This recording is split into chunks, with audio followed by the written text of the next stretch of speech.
बहुत सारे patients infertility इस वजह से जूझ रहे होते हैं क्योंकि उनको बहुत ज़्यादा पित्त का एग्रीवेशन रहता है, पोस्ट क्वार्टल बर्निंग रहती है, यानी रिलेशन बनाने के बाद बहुत ज़्यादा जलन होती है। कुछ लोगों को बार बार यूरिन करने के समय पे जलन का अनुभव होता है। कभी कभी ऐसे स्टमक में बहुत ज़्यादा जलन महसूस होती है, मुंह में छाले आते हैं। ऐसी समस्याएं भी इनफर्टिलिटी क्रिएट करने में रीज़न होती हैं। इनफर्टिलिटी से ज़्यादा ये प्रॉब्लम्स जो हैं वो रिकरेंट अबॉर्शंस क्रिएट करवाती हैं, यानी कि कंसीव करके बार बार गर्भपात या गर्भाशय हो जाता है। तो आखिर ऐसी समस्या को अगर हम कोई घरेलू उपाय ढूंढते हैं कि उसे कैसे निजात पाया जा सकता है, तो बहुत ही आम तौर पर घर में मिलने वाला एक मामूली सी दवा है, वो है रेजिन्स, यानी कि द्राक्षा। अंगूर को सुखाकर बनाई जाती है द्राक्षा।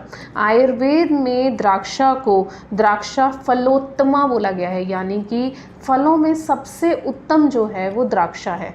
तो अगर आप द्राक्षा का सेवन नियमित तौर पर करते हैं तो आप ऐसी समस्याओं से निजात पा सकते हैं। अगर हम इसकी क्वालिटी की बात करें तो ये हमारे डाइजेशन को अच्छा करता है, स्टमक की अग्नि को अच्छा करता है, हमारे बाउल मूवमेंट्स को यानी कि पेट को रेगुलर साफ करने में मदद करता है, लेग्जेटिव की तरह रिएक्ट करता है, पोस्ट क्वार्टल बर्निंग को रिजॉल्व करता है, यूरिन में बर्निंग को रिजॉल्व करता है, माउथ अल्सर्स को रिजॉल्व करता है। स्टमक में जलन होती है, कुछ पेशेंट्स बोलते हैं अंदर से पेट से ऊपर तक पूरा जलन महसूस होता है, ऐसी सब समस्याओं को रिजॉल्व करने में मदद करती हैं। कुछ पेशेंट्स पीरियड्स के दौरान बहुत ज़्यादा बर्निंग, नोजिया, वॉमिटिंग ऐसी समस्याएं बताते हैं, तो उसमें भी द्राक्षा बहुत ज़्यादा मदद करता है। आयुर्वेद में द्राक्षा के लिए बोला गया है कि यह तृष्णा, दाह, ज्वर, श्वास, रक्त पित्त, शत शयान, वात पित्तम उदावर्तम, स्वर भेदम मदात्यम, ऐसे इन सभी रोगों में, यानी कि तृष्णा में जैसे प्यास में, दाह यानी जलन में, ज्वर में यानी बुखार में, श्वास जैसे सांस चढ़ रही है,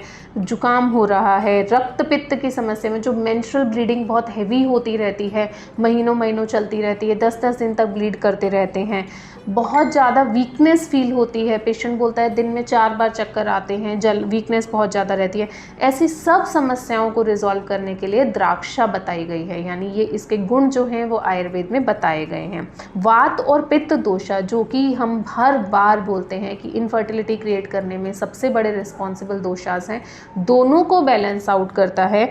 लेग्जेटिव है, मोस्ट इम्पॉर्टेंट ब्लड प्यूरिफायर है, जिसकी आज के समय में सबको ज़रूरत होती है। तो इतने सारे गुण आपको एक रेजिन्स में मिल जाते हैं। आप ऐसा मत सोचिए हम ब्लैक रेजिन्स लेंगे, नॉर्मल रेजिन्स लेंगे, आप कोई भी रेजिन्स भिगोकर खाइए, आपको ये गुण उसमें मिल जाएंगे। आप इसका सेवन कर सकते हैं।